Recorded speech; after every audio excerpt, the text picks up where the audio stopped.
buenas tardes a todos. Vamos a continuar con nuestro curso Funcionalidades del Machine Learning con visión administrativa y contable. Ya en la sesión anterior hablamos sobre la diferencia entre Machine Learning y Learning, inteligencia artificial, sus funciones, sus características más importantes. Dimos un conocimiento, un ejemplo de cómo Machine Learning se aplica a ciertas áreas de la administración, se aplica para cualquier empresa que sea necesario, siempre y cuando tengamos en cuenta los pasos que miramos allá. Hoy vamos a tratar sobre el análisis de regresión, ya que era uno de los algoritmos que se dan para un conocimiento supervisado.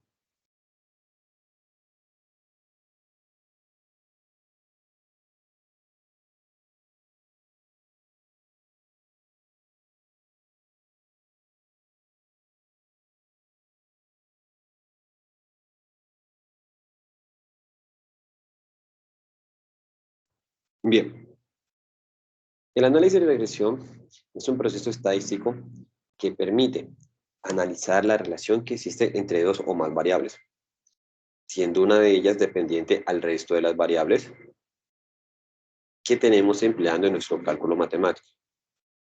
Digámoslo de otra manera, un análisis regresivo hace posible comprender y entender cómo las variables independientes afectan directamente a otra variable que dependa de ellas.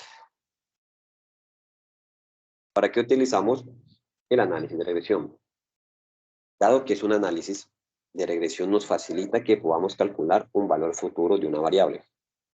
Existen múltiples aplicaciones posibles en el día a día, tanto a nivel empresarial como personal o social.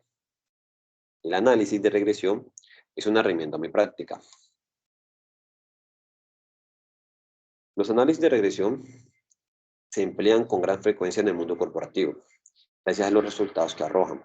Las empresas pueden comprender mejor cuáles son los elementos que tienen un mayor impacto en los resultados, cuáles afectan a otros elementos de la compañía o cuáles se pueden ignorar.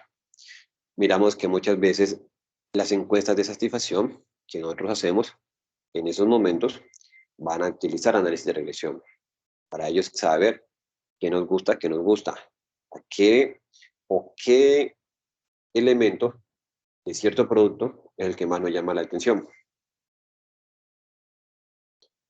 Un punto esencial para trabajar con un análisis de regresión son las variables. Para aplicar un análisis de este tipo, se deben usar obligatoriamente dos tipos de variables: las variables dependientes y las variables independientes. Las dependientes son aquellas que buscamos estudiar mediante la regresión estadística para comprender cómo se adapta al modificar las variables independientes. Mientras que las variables independientes son los factores que consideramos que influyen y que afectan directamente a las variables dependientes que están bajo estudio. En esto tenemos dos tipos de regresión: regresión lineal simple y regresión lineal compuesta. La regresión lineal simple es el más utilizado y el más sencillo de todos.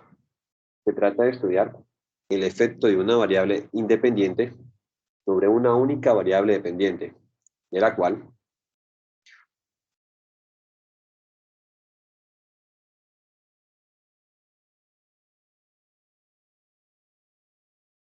perdón, se me ha silenciado. Se trata de estudiar el efecto de una variable independiente sobre una única variable dependiente de la primera, o que al menos a nivel teórico hemos considerado que es dependiente. Empleando esta ecuación de regresión lineal simple, se puede realizar una estimación basándose en los datos obtenidos. Para esto tenemos una fórmula, que es y igual a b sub 0 más b sub 1 de x más c, donde b sub 0 es el valor de la variable independiente, b sub 1 es la variable dependiente y e representa el residuo o error. La función de e es explicar la posible variabilidad de los datos que no puedan explicarse a través de la relación lineal de la fórmula. Como sabemos, siempre, así sea un mínimo, va a haber un error. Y ese error está representado en E. ¿Listo?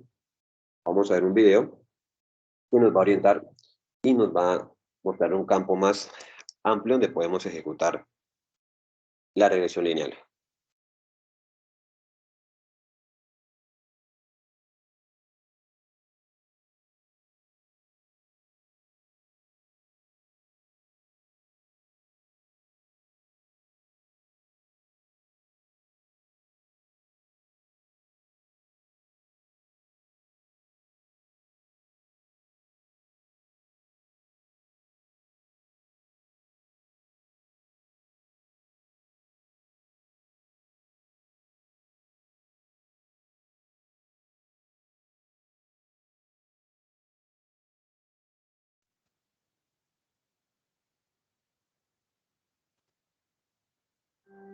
Bienvenidos a ETSI, Education and Science.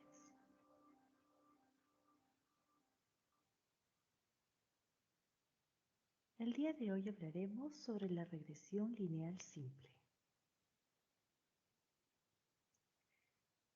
Cuando hablamos de regresión nos referimos a un estadístico que nos permite evaluar la relación entre dos variables cuantitativas.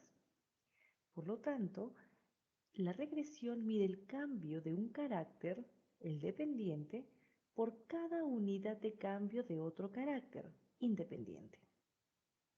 Como en la mayoría de las situaciones ventiladas en estadística, se dispone solo de una muestra obtenida de una población y se intenta, a partir de las observaciones de una muestra, obtener conclusiones acerca de la población de origen, a fin de determinar si un modelo ya establecido se ajusta a los datos de la muestra.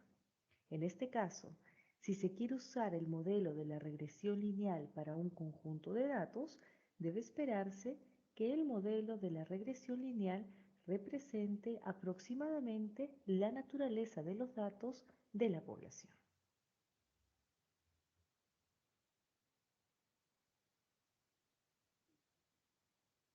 Cuando hablamos de regresión lineal simple, tenemos la siguiente fórmula. Y es igual a A más el producto de B por X más E, siendo Y la variable dependiente, A la constante o intercepto, B la pendiente, la inclinación de la recta, X la variable independiente y el E el error aleatorio.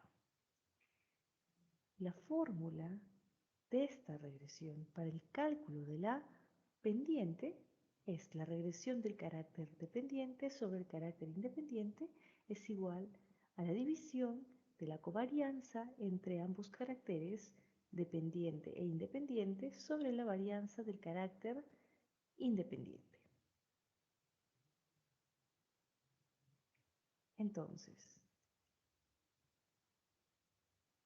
la constante de la regresión o intercepto constituye el valor de la ordenada al origen.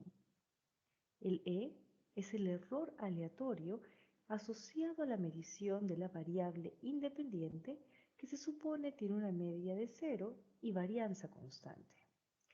B o beta es la pendiente, la inclinación de la recta, y es el coeficiente de regresión lineal. Representa la tasa de cambio de la respuesta de la variable dependiente, o Y, al cambio de una unidad de la variable independiente, o X. Si beta es igual a 0, quiere decir que no existe una relación lineal entre las dos variables, independiente y dependiente. Es muy importante tener en parte garantía total con el flujo del dinero. Si lo pagás una semana y decís no me gusta, lo que sea.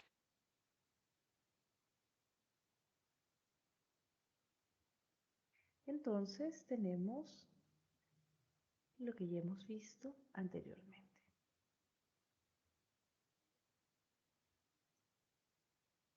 Tenemos aquí el gráfico que representa nuestro modelo de regresión. El eje de las abscisas, o X, representa los valores de la variable independiente, también denominada explicativa o regresor, mientras que el eje de las ordenadas representa los valores de la variable dependiente, también denominada explicada o regresando. Esta línea azul es nuestra recta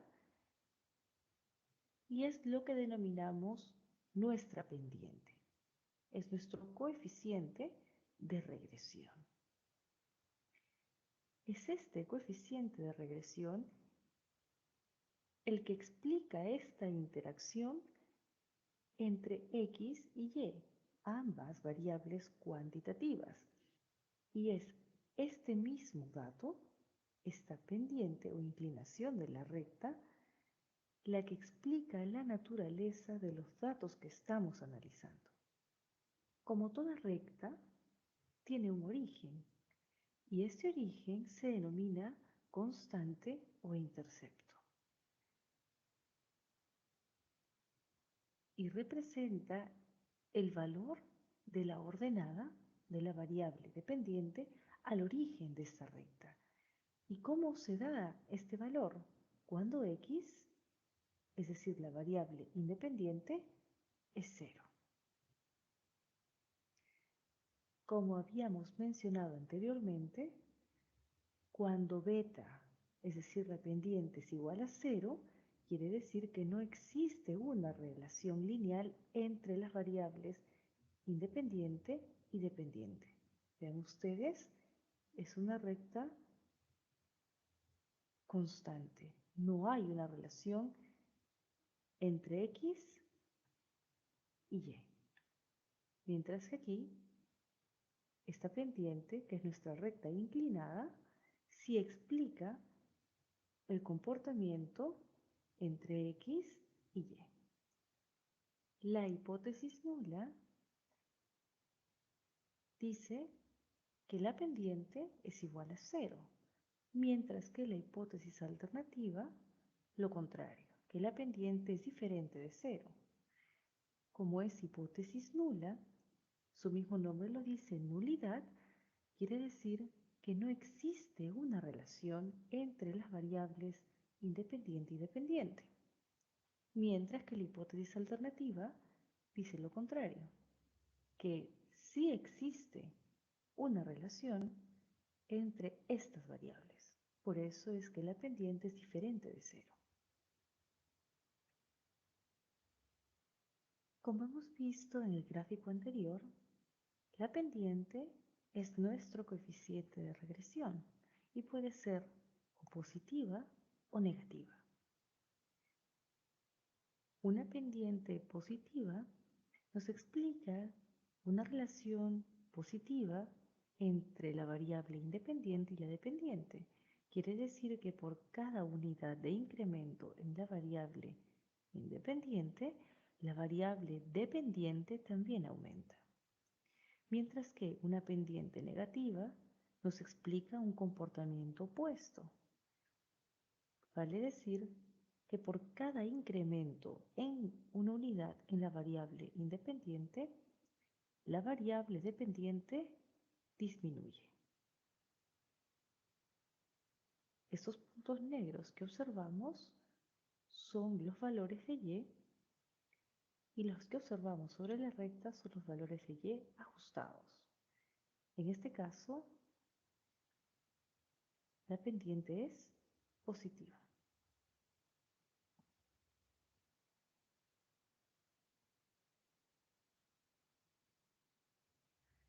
A fin de determinar el mejor modelo que represente la naturaleza de los datos, el proceso más exhaustivo es la estimación de alfa y de beta. Para la estimación de estos parámetros se utiliza el método de los mínimos cuadrados, que consiste en determinar aquellos valores de A y B que hagan mínima la suma de cuadrados de las desviaciones de los valores de las observaciones. El modelo de regresión lineal se puede usar para obtener valores de Y, es decir, de la variable independiente, ajustados al modelo. Los valores puntuales se estiman mediante la fórmula y es igual a más bx, donde a y b constituyen los valores estimados de los parámetros mediante el método de los mínimos cuadrados. X toma los valores de la muestra y los puntos en este gráfico que representan estos valores, es decir, los valores ajustados de Y, son los que yacen sobre la recta.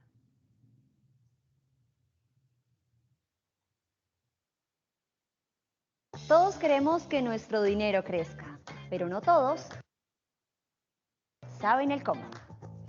Soy Karen Suárez, consultora en finanzas y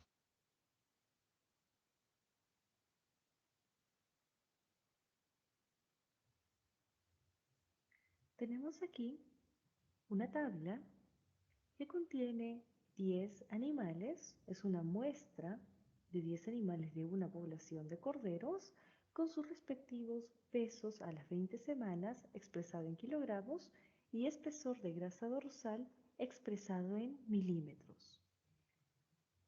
Evidentemente, el peso a las 20 semanas es la variable independiente y el espesor de grasa dorsal la variable dependiente. ¿Por qué variable dependiente? Porque dependiendo del peso del animal, el espesor de grasa dorsal variará.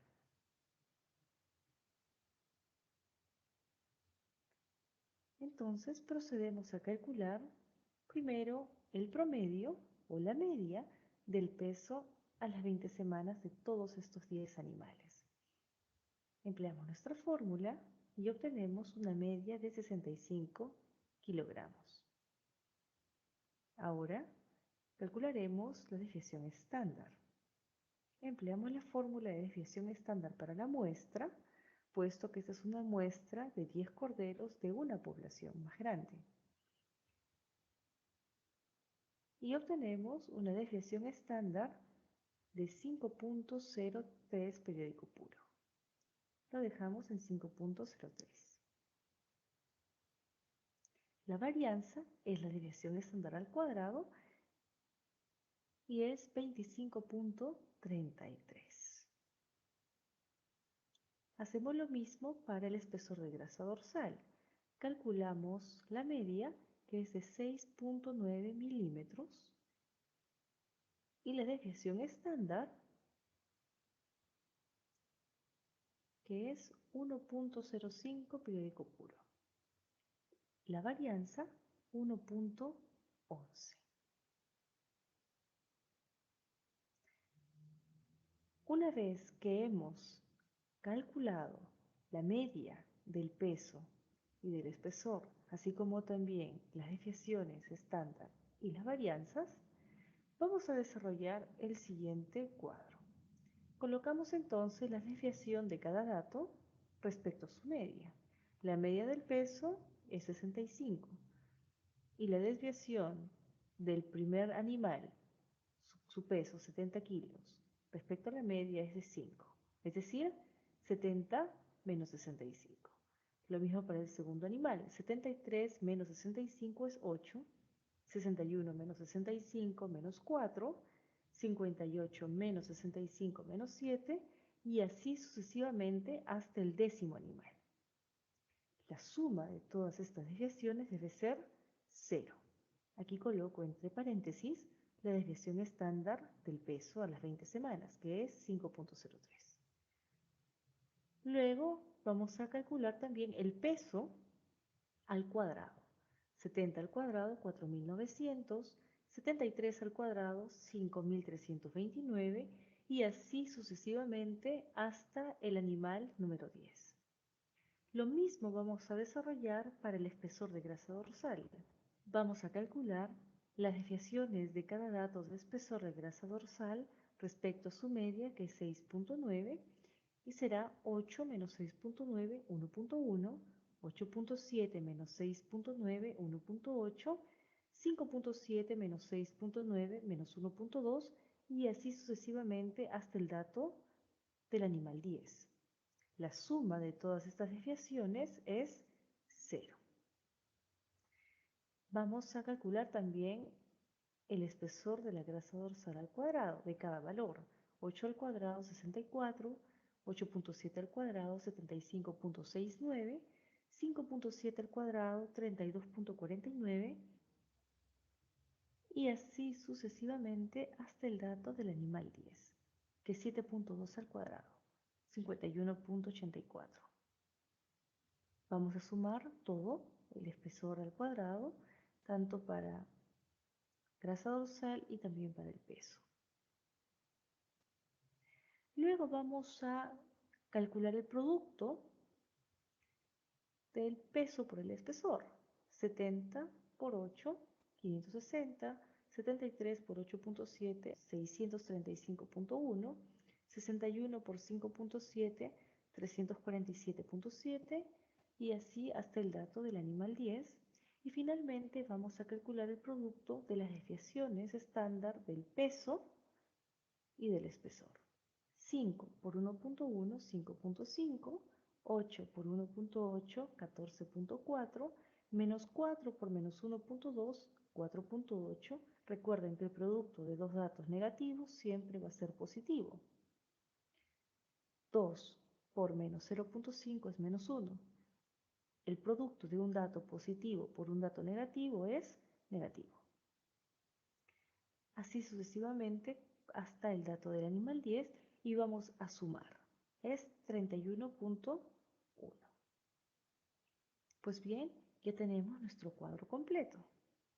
Ahora vamos a proceder a calcular los valores de cada dato de nuestro modelo de regresión.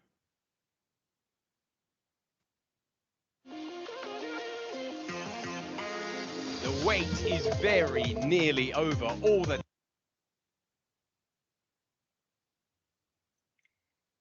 ¿Cómo calculamos nuestra pendiente? A través de la siguiente fórmula, que consiste en la división del numerador conformado por la diferencia del producto de x por y, o sea, de las variables dependiente e independiente, menos la división del producto de la sumatoria de todas las variables independientes por la sumatoria de todas las variables dependientes sobre el total de datos. Y en el denominador tenemos la sumatoria de todos los valores de x, o sea, de la variable independiente al cuadrado, menos el cuadrado de la sumatoria de todos los valores de la variable independiente sobre el total de datos. Si y es igual a más b por x, a será igual a y menos b por x. Tenemos entonces aquí, a es igual al promedio de y menos b por el promedio de x. En base al gráfico anterior ya tenemos los datos de cada uno de los valores que conforman la fórmula para el cálculo de la pendiente y procedemos a reemplazarlos. Una vez reemplazados los valores, obtenemos nuestro b o nuestra pendiente, nuestro beta, que es 0.136, y nuestro intercepto o a, que es menos 1.94. Así podemos entonces establecer nuestra ecuación de nuestro modelo de regresión, donde y es igual a menos 1.94 más 0.136 por x. Y será el valor de la variable dependiente, el espesor de la grasa dorsal, y x el valor de nuestra variable independiente. Tomando como un ejemplo, si x es 0, y es igual al intercepto, es decir, el valor de nuestra ordenada al origen de la recta. Teniendo aquí los valores de los pesos, vamos a reemplazarlos en nuestra ecuación y tenemos un aproximado. Por ejemplo, cuando el animal pesa 58 kilos, Su espesor de grasa dorsal será de 5.948 milímetros, aproximadamente 6 milímetros. 5.6, dice aquí en nuestro dato. Igual para cuando x es igual a 63, 6.628. Cuando x es 70, un animal que pesa 70 kilos es 7.58. Cuando un animal pesa 73 kilos es 7.988. Evidentemente, los datos que obtenemos son aproximados a los valores que observamos en nuestra tabla. Pero recordemos que el fin del modelo de regresión es poder explicar la naturaleza de los datos que observamos en una población. En este caso, el comportamiento o esta relación que existe entre el peso a las 20 semanas y el espesor de grasa dorsal. Recordemos que estos 10 animales constituyen una muestra de toda una población mucho más grande. Y a partir de esta muestra es que nosotros elaboramos nuestra ecuación de regresión. Otro método para calcular directamente nuestra pendiente, solamente el coeficiente de regresión, es a través del cálculo de la covarianza. Esta es la fórmula de covarianza y constituye en la sumatoria de los productos de las diferencias de cada variable respecto a su media, es decir, sus desviaciones, sobre el total menos 1, porque es una muestra.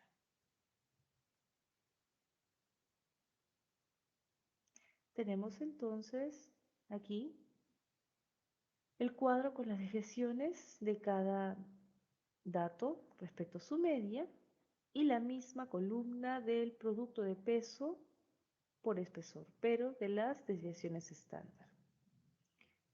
Sumamos todo y es 31.1 y nuestra covarianza 3.456. ¿De dónde obtenemos este 3.456? De la división del total del producto, 31.1, entre 10 menos 1, 9. Y aquí obtenemos nuestra covarianza. Viendo nuevamente la fórmula, para la obtención de nuestra pendiente o nuestro coeficiente de regresión es la covarianza entre ambos caracteres, independiente y dependiente, sobre la varianza del carácter independiente. Reemplazando entonces, sería la regresión del espesor de la grasa dorsal sobre el peso a las 20 semanas, es la covarianza 3.456 sobre la varianza del carácter independiente del peso, que es 25.33, y eso nos da 0.136. ¿Cómo se interpreta nuestro modelo de regresión? Por cada incremento en 1 kilogramo de peso a las 20 semanas, el espesor de la grasa dorsal aumenta en 0.136 milímetros. Gracias por visitar EDSI, Education and Science.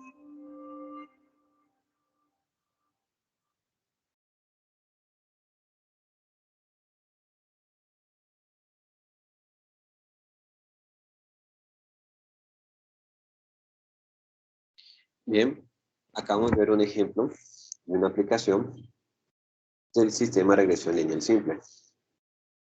Como lo vimos, se aplicaron las fórmulas y llegó a un resultado aproximado. Eso nos puede servir. Si lo miramos, ahí el ejemplo fue en el tema de la salud. Por ejemplo, se puede usar para muchas otras cosas más. Vamos a continuar.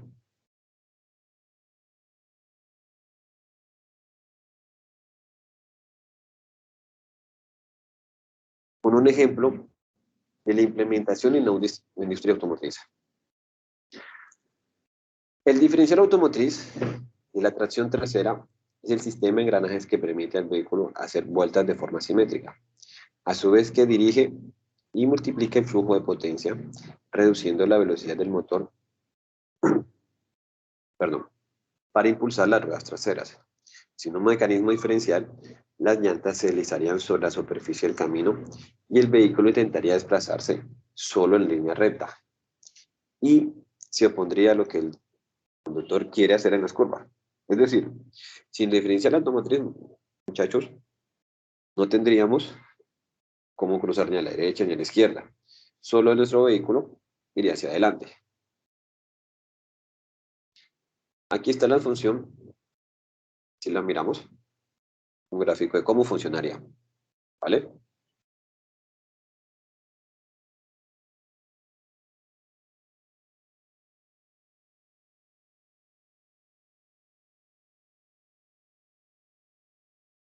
Entonces, el diferencial consta de numerosas partes, siendo uno de los principales el engranaje de accionamiento. El engranaje de accionamiento de un diferencial consiste en un conjunto de piñón y corona. Este engranaje dirige el flujo de energía en un ángulo de 90 grados y multiplica la potencia del motor. Con esto, ya los vehículos tendrán una potencia mayor.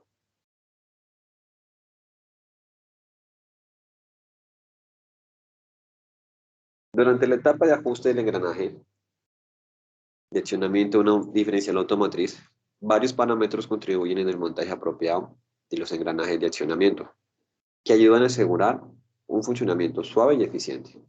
Sin embargo, los dos criterios más importantes son distancia de montaje y el juego de dientes. La distancia de montaje. Para optimizar el sistema de engranajes cónicos o hipoidales, los engranajes deben estar orientados entre sí para que funcionen sin problemas, sin ataduras ni interferencias.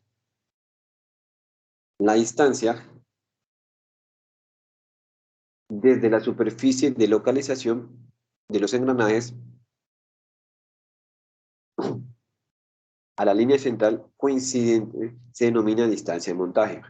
Este es un parámetro que es el más importante, muchachos, para asegurar un funcionamiento correcto.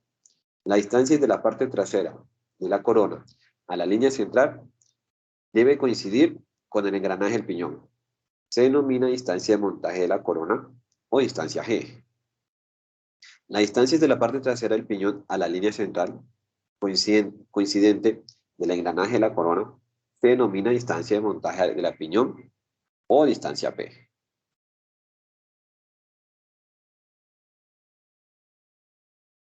El segundo factor clave en todo esto, en el montaje del engranaje es... ¿Me escuchan? Espera un momento, no tengo audio acá. Tengo audio.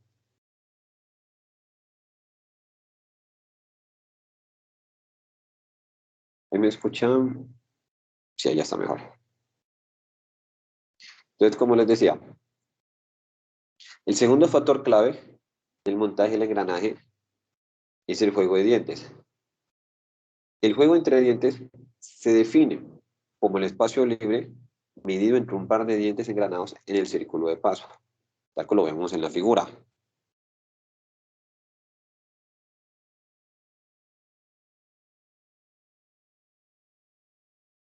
Miremos, si una holgura excesiva puede causar un impulso súbito o una carga de choque en el arranque que puede causar daños graves a los dientes, la holgura insuficiente también puede resultar en ruido, desgaste excesivos y daño. Es decir, si está muy separado, puede hacer un daño. Y si está muy pegado, muy unido, también. Entonces,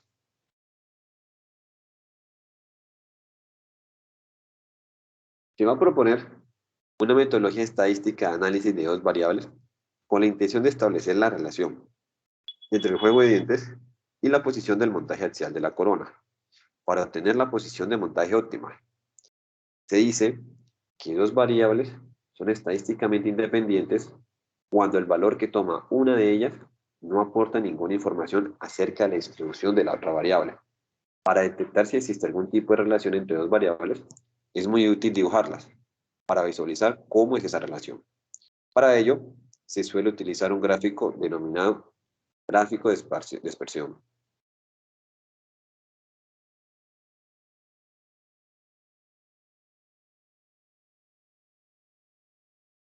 Bueno, tenemos que hay 5 posibles formas en las que las variables pueden relacionarse.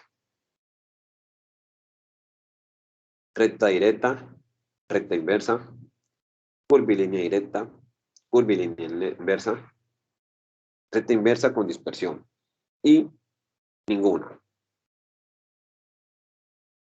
Entonces, con la finalidad de proponer una relación funcional entre las variables, ya sabemos que tenemos las dos variables que son juego entre dientes y movimiento axial, se realiza el siguiente procedimiento de medición experimental. Se coloca la corona y el piñón sobre el banco de pruebas de rodadura en sus respectivas posiciones de montajes, E, G y P. Se lleva el piñón a posición contacto metal 0 holgura. Se registra la posición G con ayuda de un indicador carátula. Esta es la posición 0 o punto de partida. Se separa el piñón de la corona una cantidad apenas suficiente para generar juego y se registra la posición. Una vez que el piñón se coloca en la nueva posición de montaje, se mide el juego normal con el indicador 5 veces. Después, se promedian las mediciones del juego, normalmente redondeado a 3 cifras.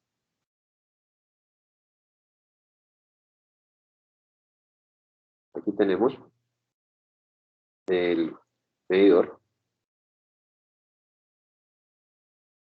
Entonces, el procedimiento anterior se debe repetir o se repite 50 veces con incrementos de 0.010 milímetros aproximadamente. No es necesario que los incrementos sean iguales.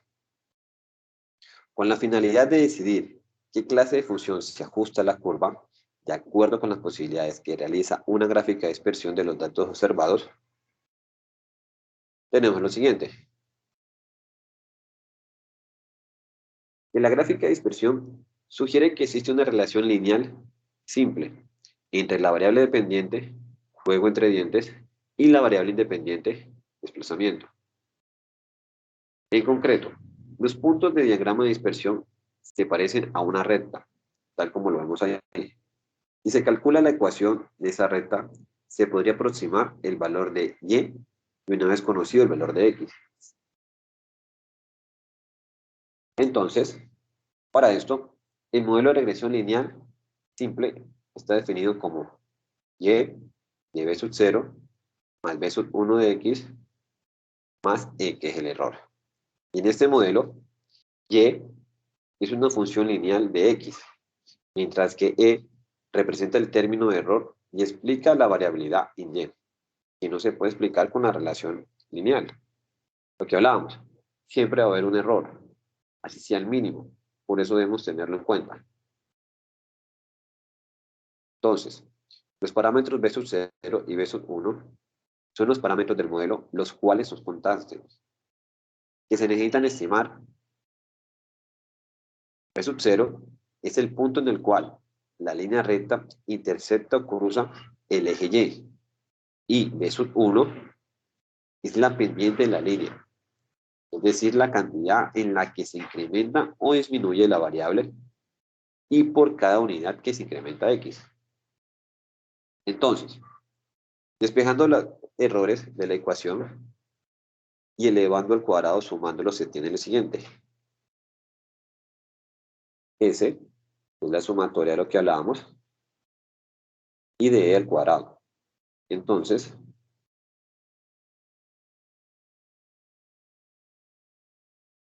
nos da como resultado la sumatoria por b sub i menos b sub 0 más b sub 1 de x sub i, todo esto elevado al cuadrado.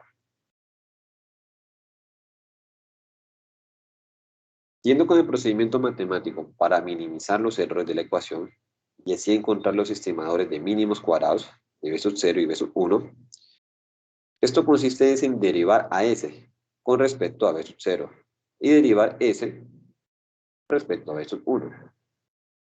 Como lo vemos aquí, derivada de b sub 0 nos va a dar igual a menos la sumatoria de los valores elevado al cuadrado por y sub i menos todo esto a b sub 0 más b sub 1 de x sub i. Y de igual acá con b sub i, la derivada, b sub 1, perdón. Luego de igualar a 0 las dos ecuaciones y resolverlas en forma simultánea con respecto a las dos incógnitas, o sea, b sub 0 y b sub 1, se obtiene la solución única, que es b sub 1 es igual a s sub xy sobre, o dividido, a s sub xx, donde b sub 0 va a ser igual, perdón, la variante de y menos b sub i de x.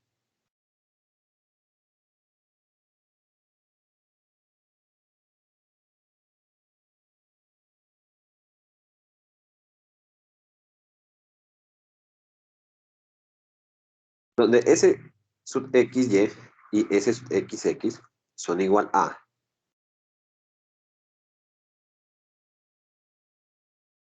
s sub xy es igual a la sumatoria de por x sub i y sub i menos la sumatoria de x sub i por la sumatoria de y sub i, todo esto entre n, que es el total de los elementos o de los datos que se han recogido. Y s sub xx es igual a la sumatoria de datos de x al cuadrado menos la sumatoria de x sub i también elevado al cuadrado todo dividido entre la cantidad de elementos. Tenemos de que x y y de la siguiente manera son las medias muestrales de las dos variables. Es decir, que la media muestral de x es igual a la sumatoria de elementos de por x sub i, todo esto dividido entre los datos o cantidad de elementos, y la media muestral de y es igual a la sumatoria de elementos de y sub i sobre todos los elementos o datos. Bueno, teniendo ya esta manera, para obtener la recta ajustada es necesario aplicar las fórmulas anteriores y la tabla muestra los cálculos de las sumatorias. Es un resultado con los datos que ya teníamos.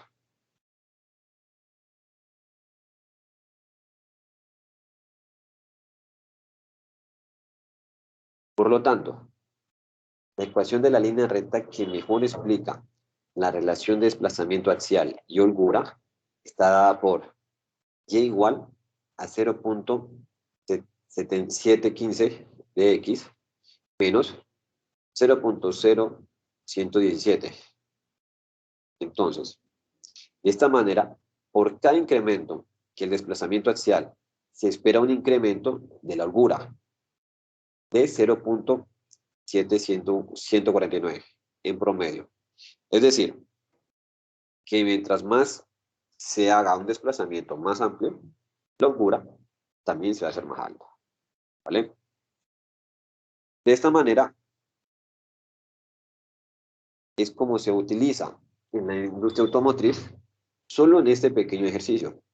Tiene muchas aplicaciones más, pero este fue un poco más práctico de entenderlo, ¿ya? Porque siempre hay análisis un poquito más complejos. Muy bien. Ahora continuamos con la regresión lineal múltiple. La regresión lineal múltiple permite generar un modelo lineal en el que el valor de la variable dependiente o respuesta, que es y, se determina a partir de un conjunto de variables independientes llamados predictores, x1, x2, x3, xn. Los modelos de regresión múltiple pueden emplearse para predecir el valor de la variable dependiente o para evaluar la influencia que tienen los predictores sobre ella. Esto último se debe analizar con cautela para no malinterpretar causa-efecto. Los modelos lineales múltiples siguen la siguiente ecuación. Es muy parecida a la anterior, solo que ya es b sub i es igual a lo que hablábamos, b sub 0 más b sub 1 de x1i más b sub 2 de x2i más b sub n de x sub n de i más e de i, donde b sub 0 es la ordenada en el origen y es el valor de la variable dependiente. Y cuando todos los predictores son 0. No, dependiente. Y cuando todos los predictores son 0. B sub i es el efecto promedio que tiene el incremento de una unidad de la variable predictora, x sub i, sobre la cual la variable dependiente y, manteniéndose constante del resto de variables, se conoce como coeficientes parciales de regresión. Y E sub i es el residuo de error, la diferencia entre el valor observado y el estimado por el modelo. Pero antes de empezar, hay una serie de condiciones que debemos tener en cuenta para poder aplicar la regresión lineal múltiple. Una de ellas es, la variable dependiente resultado debe ser escalar, o sea, numérica, o bien ordinal de más de 5 categorías. Es decir, las categorías de la variable dependiente deben tener un orden interno o jerarquía. Por ejemplo, nivel de ingresos, peso, número de hijos, justificación del aborto en una escala de 1 nunca a 10, siempre. Las variables independientes, que son las explicaciones, deben ser escalares, también numéricas, ordinales. También se recomiendan con más de 5 categorías. Por ejemplo, nivel de ingresos o DUMI, que son variables de 2 categorías donde una indica existencia y otra no. Por ejemplo, 1 ser soltero, 0 no ser soltero. Hay condiciones, como las variables independientes no pueden estar altamente correlacionadas entre sí. Las relaciones entre las variables independientes y la variable dependiente deben ser lineales. Todas variables, o mejor dicho, sus residuales, deben seguir la distribución normal y deben tener varianzas iguales. Vamos a ver un video donde nos van a explicar un poco más claro el tema.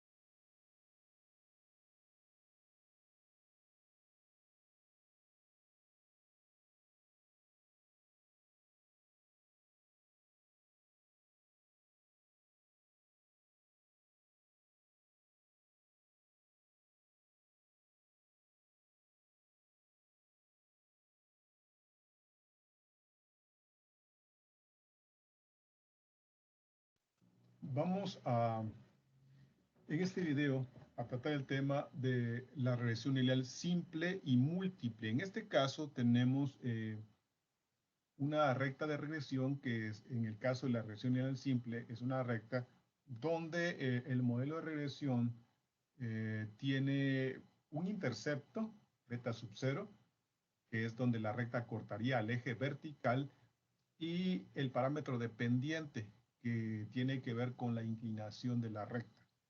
Hay un predictor y hay una variable de respuesta. El predictor es la variable independiente y la variable de respuesta es la variable dependiente. En el caso de regresión lineal múltiple, vamos a ver el caso de dos predictores, x1 y x2.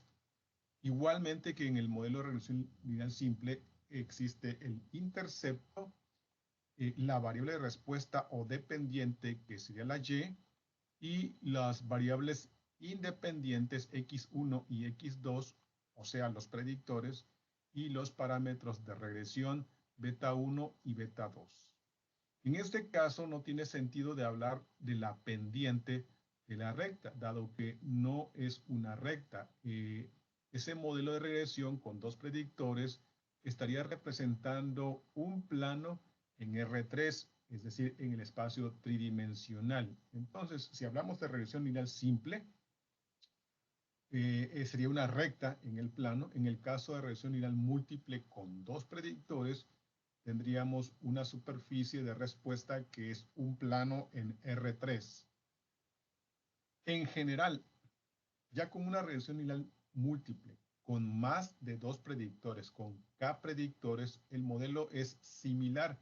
Tenemos una variable dependiente que, al igual que en el caso de la regresión lineal simple, es continua. Y tenemos entonces K predictores o variables independientes con sus correspondientes coeficientes de regresión, los betas. Esta ecuación de regresión lineal múltiple, vista en forma matricial, no vamos a explicar con detalle cómo se pasa de esa forma a la forma matricial, pero representa la Y, es un vector, por eso tiene un símbolo como un guión debajo de la Y, es un vector, la X es una matriz, la beta es el vector de los parámetros de regresión y el épsilon es el componente de error aleatorio, es un vector de errores aleatorios, que ahí los tenemos representados. Entonces, esta X se conforma con las variables independientes observadas. Las columnas de la X representan entonces a las variables independientes observadas más una columna de unos. Eso tiene que ver con ciertas operaciones matriciales para que de una forma se pase a la otra. El método de estimación de los parámetros, el más común utilizado, es el método de mínimos cuadrados.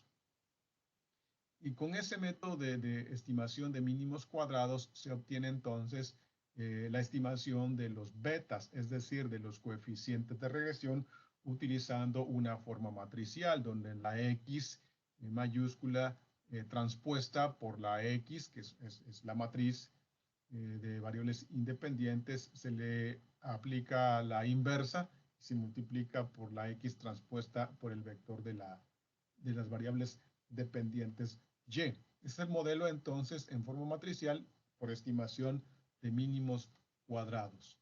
En este modelo existen, por supuesto, suposiciones acerca de los residuales del modelo lineal. En la primera ecuación, la Y subíndice I con un gorrito representa a la Y, o sea, la variable dependiente, las observaciones. La Y representa cada observación y esa es la Y estimada. En tanto que la que se encuentra en la ecuación de abajo, Y subíndice I sin gorrito, es la Y observada. Entonces, si restamos la Y observada menos la Y estimada, lo que tenemos son los residuales, o error residual o error aleatorio.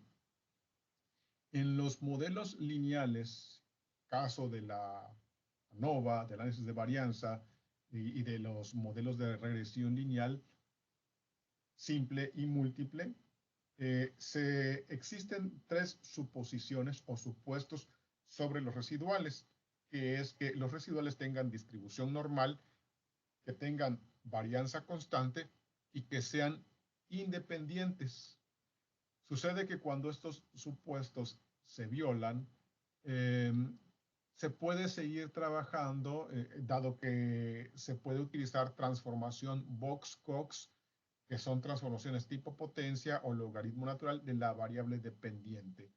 Y cuando los residuales se violan, entonces hay algún impacto sobre los valores P, que son los con los cuales se toman decisiones.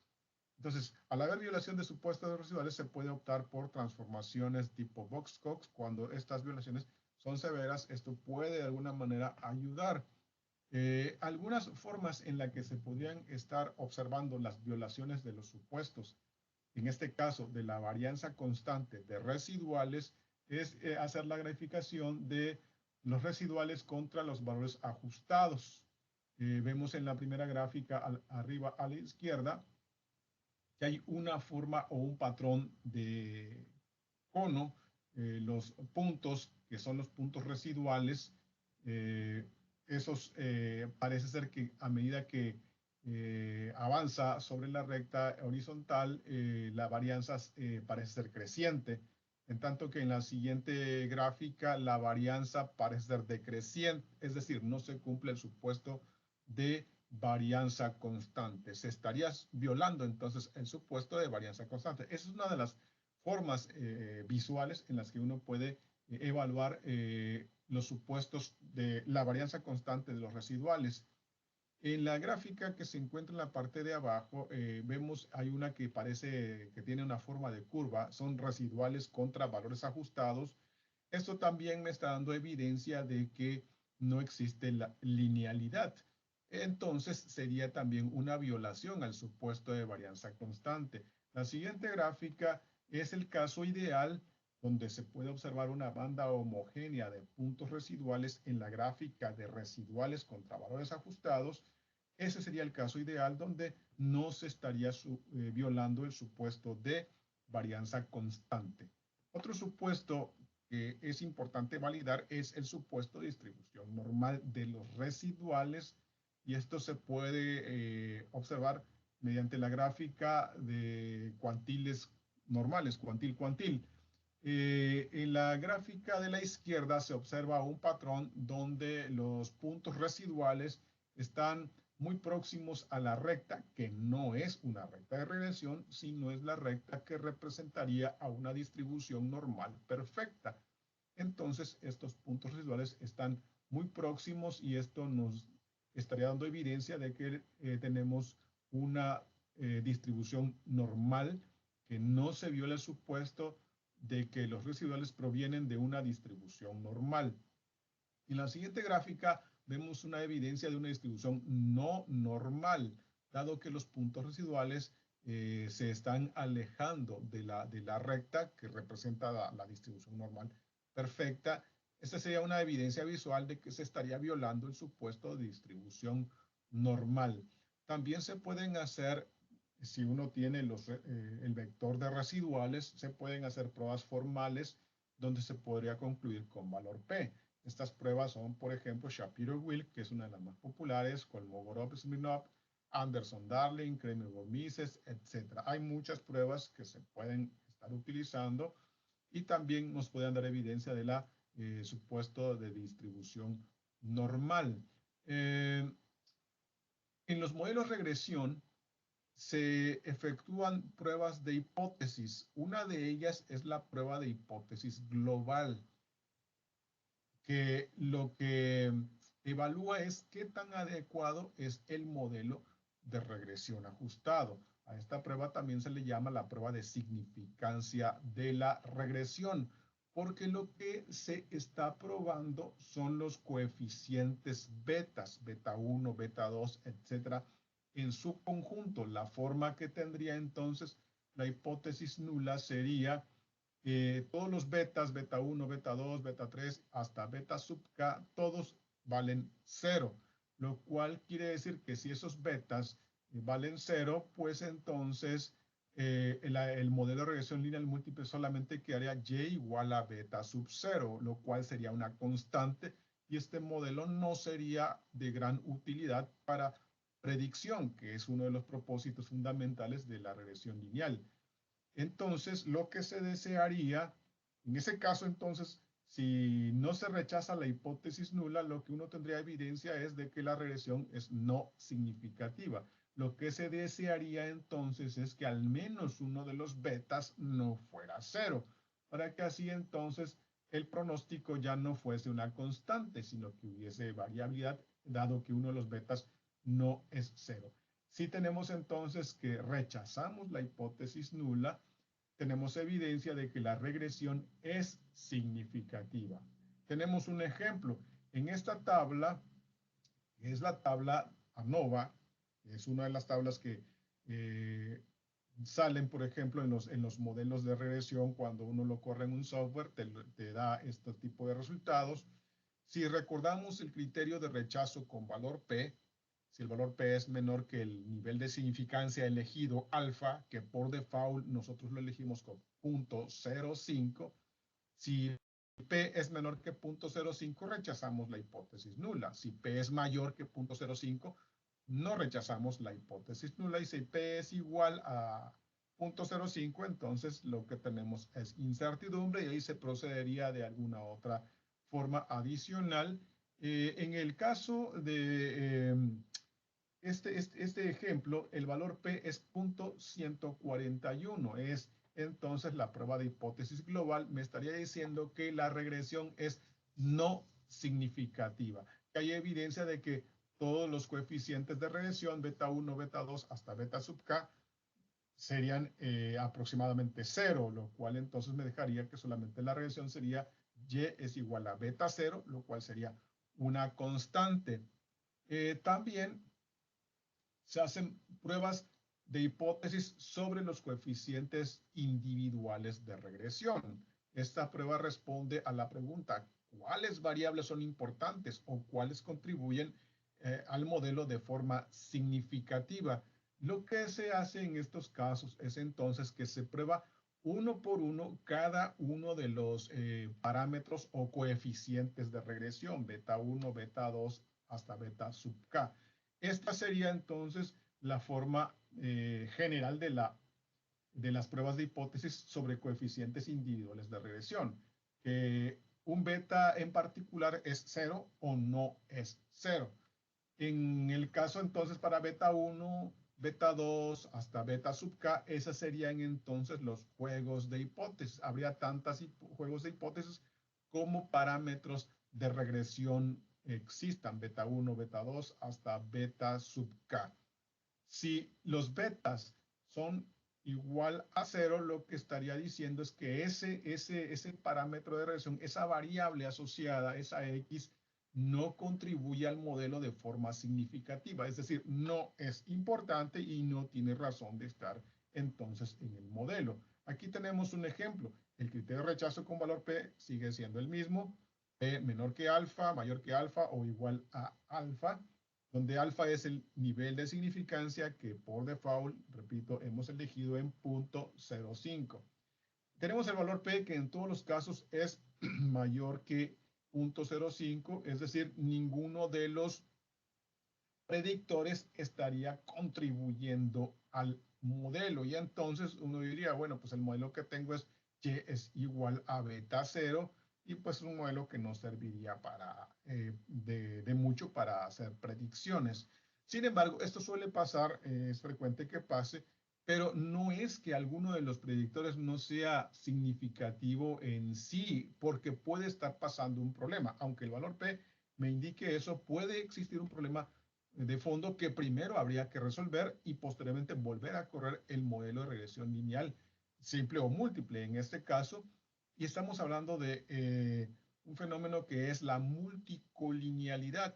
La multicolinealidad se presenta cuando las variables predictoras o variables de regresión se relacionan entre sí, es decir, hay dependencia casi lineal entre los predictores. Si recordamos el modelo de regresión lineal múltiple en forma matricial, vemos que la X se conforma entonces, es una matriz que se conforma de una columna de unos y las demás columnas son las columnas de las observaciones de la variable independiente o los predictores. Entonces, si al menos dos columnas están relacionadas entre sí, se presenta entonces ese modelo de multicolinealidad. Algunos de los efectos de la multicolinealidad es que las varianzas y las covarianzas de los coeficientes, o sea, de los parámetros de regresión estimados por mínimos cuadrados, estas varianzas y covarianzas son grandes, lo cual contribuye a que los parámetros de regresión, es decir, los betas, beta 1, beta 2, etcétera, hasta beta sub k, sean mal estimados. Entonces, en distintas muestras que se tomen para los mismos valores de las variables independientes, esto podía producir estimaciones muy diferentes. Para diferentes muestras había diferentes estimaciones para los parámetros de los modelos de regresión. Esto no es bueno. Esto afectaría, por supuesto, al haber covarianzas y varianzas grandes, afectaría también, pues, a el estadístico F y también entonces a el valor del valor P, que es con el cual se toman decisiones. Y podría ser que en los casos en los que parecería que los predictores, sus parámetros no fueran significativos, tal vez sí lo sean, pero están tal vez contaminados por el asunto de la multicolinealidad. Entonces, lo que primero habría que hacer, pues, es detectar si en mi modelo existe presencia de multicolinealidad. Esto se puede observar si nosotros desarrollamos o construimos la matriz de correlación de las variables de regresión o las variables predictoras. En el ejemplo vemos ahí que están marcados aquellas correlaciones que son altas. Ahí esto me estaría evidenciando que existe o puede existir un problema de multicolinealidad. No, entonces ahí no podemos tomar decisión de qué predictor tendríamos que excluir del modelo. Se están relacionando, por ejemplo, X4 con X3, con 0.515 de coeficiente de correlación de Pearson, por ejemplo, X5 con X3 con 0.771, pero no podemos decir que entonces que X3 o X5 tendríamos que eliminarla del modelo o no incluirla. Pero eso sí me estaría diciendo que hay presencia de multicolinealidad. Otra forma de detectar la multicolinealidad es con el factor de inflación de la varianza, los BIF, que es el cociente de 1 entre 1 menos R al cuadrado, la R que tiene que ver con el coeficiente de determinación. Entonces, o tiene que ver también con las correlaciones. Entonces, ahí, por ejemplo, vemos en esa tabla, vemos los factores de inflación de la varianza, que en todos los casos son mayores que 1. Si el factor de inflación de la varianza es exactamente 1, tenemos evidencia de que no hay multicolinealidad.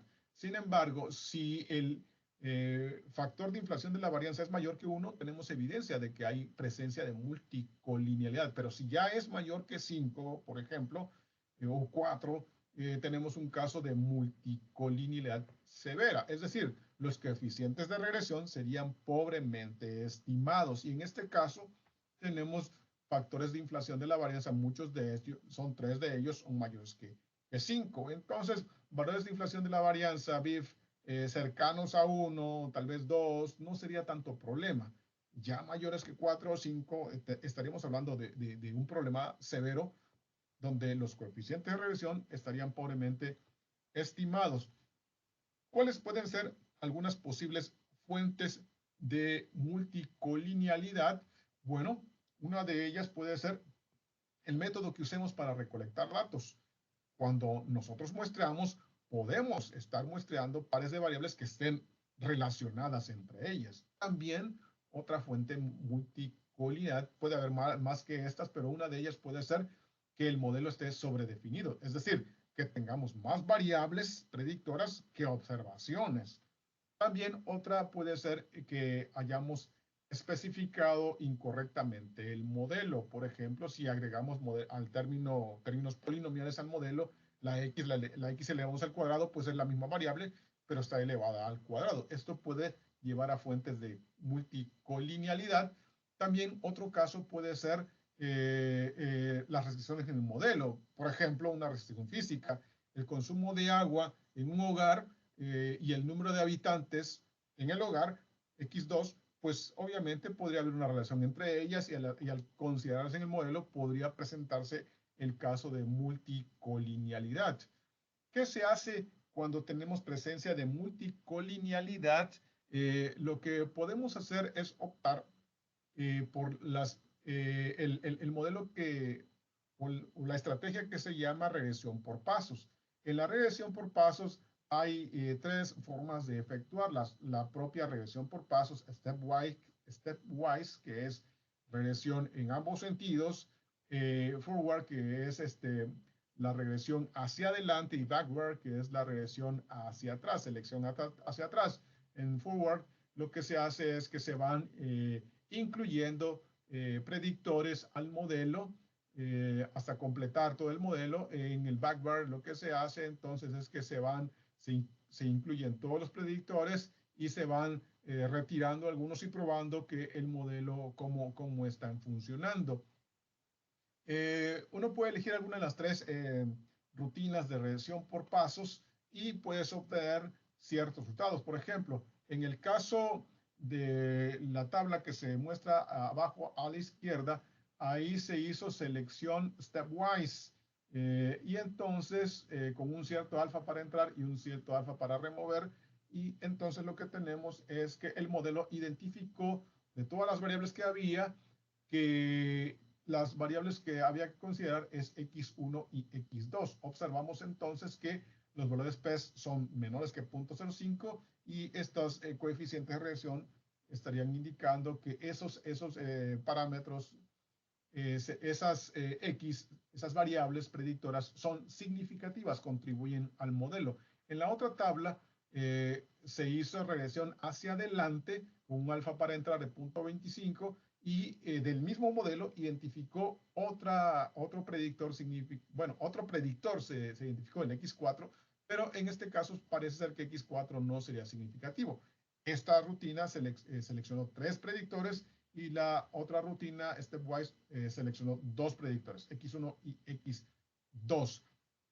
Otra forma de seleccionar y adecuar el modelo, es decir, de cuáles variables deberían estar presentes en el modelo de regresión, es el método de los mejores subconjuntos. En el caso de los mejores subconjuntos, entonces, que se muestra ahí en la gráfica, uno va a decidir cuál de los mejores subconjuntos, cuáles de los subconjuntos es o son los mejores en función de ciertas características. Por ejemplo, una de las características para determinar que un modelo es mejor que otro es utilizar el criterio de la R cuadrada.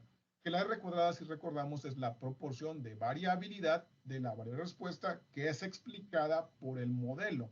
Entonces, lo que se espera es que esta proporción sea alta, más cercana al 100%. Si vemos nosotros en la tabla, existe la R cuadrada y ahí esa columna muestra cómo serían los valores de proporción de la variabilidad, que van desde 67.5% hasta 98.2%, por ejemplo.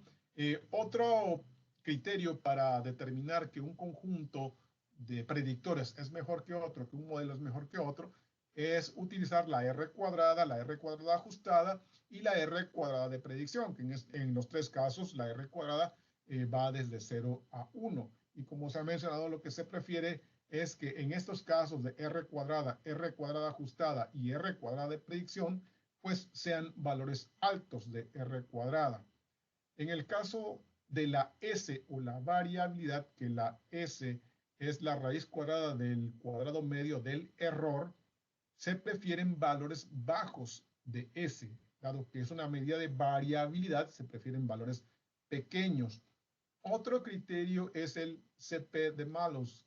El CP de Malus es aproximadamente el número de parámetros en el modelo. Es aproximado el número de parámetros en el modelo. Entonces, si el CP de Malus es aproximadamente el número de parámetros en el modelo, esto me indicaría que es un buen valor de CP. Es decir, lo que se prefiere son valores pequeños de CP.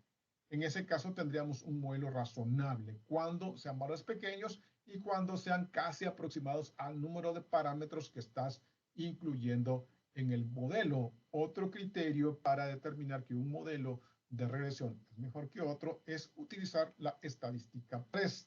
Que la estadística de PRES significa suma de cuadrados de predicción, que ahí aparece en la fórmula, que es los residuales elevados entonces al cuadrado.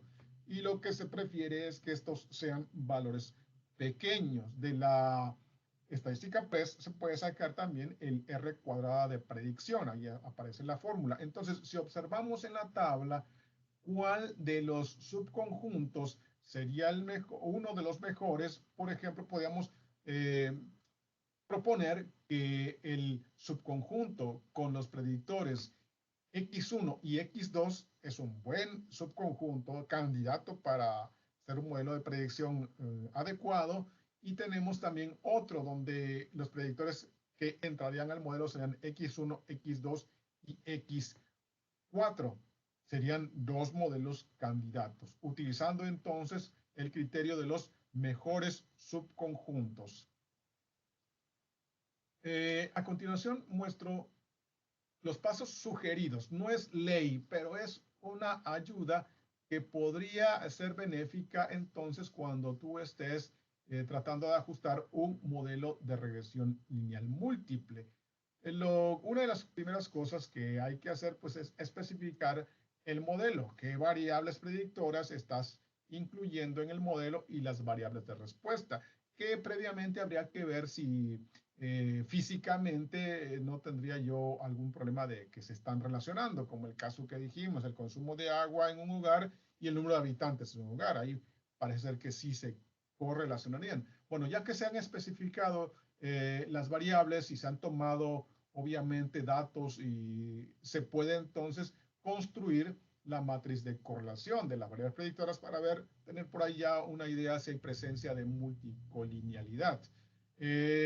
Posteriormente, pues se estima la ecuación de regresión. En estos casos, pues utilizamos un software estadístico que ya tiene todas las rutinas, hay que darle simplemente los comandos y entonces me va a proporcionar el modelo de regresión ajustado con los diferentes desplegados de los factores de inflación de la varianza, los valores PES, los R cuadrada, residuales, etcétera. Posteriormente que hemos estimado el modelo de la ecuación de regresión, es muy importante validar el supuesto sobre los residuales, que ya dijimos que tienes que validar preferentemente la normalidad y el supuesto de varianza constante. Si esos supuestos se violan, entonces pues se puede proceder a hacer una transformación de la variable dependiente. El supuesto de independencia, mayormente cuando uno toma datos, la toma de muestra es de forma aleatoria, podríamos de alguna manera estar pues garantizando de que no habría problemas con la independencia de residuales. Hay otros estadísticos para evaluar independencia de residuales, pero aquí hablamos mayormente de los más importantes que tienen que ver con el supuesto de normalidad y el supuesto de varianza constante. Si has evaluado estos supuestos residuales y ves que no hay problema con ello, puedes también proceder a hacer el diagnóstico de multicolinealidad, ya lo hemos mencionado, con los factores de inflación de la varianza, con los BIF.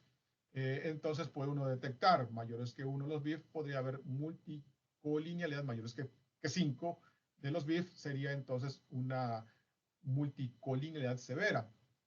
También habría que verificar que no se presenten outliers relevantes. En muchos de los softwares se presentan resultados de la distancia de Cook que sirven para evaluar observaciones influyentes, distancias de Mahalanobis, residuales estandarizados que algunos proponen que si son mayores que 2 o mayores que 3, los residuales estandarizados, habría evidencia de que para ese dato pues, sería un outlier o una observación influyente. Cuando se detecta multicolinealidad, ya hemos visto que se puede proceder con regresión por pasos o con el criterio de mejores subconjuntos. Entonces se reespecifica el modelo de todas las variables predictoras que se incluyeron originalmente en el modelo, pues quedarían un subconjunto o varios subconjuntos candidatos que se probarían y se compararían con los criterios que se acaban de mencionar, con el CP de malus, con la R cuadrada, con la estadística PRES, etc.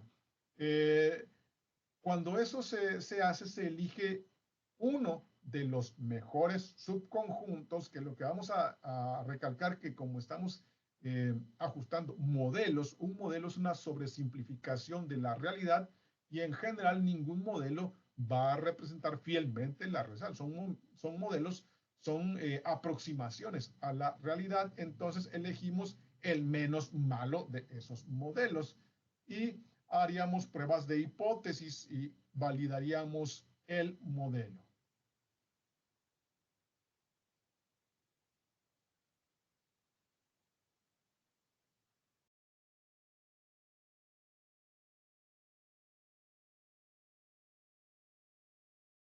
Bueno, como miramos en el video, esta es una forma de ejecutar un sistema de regresión lineal múltiple.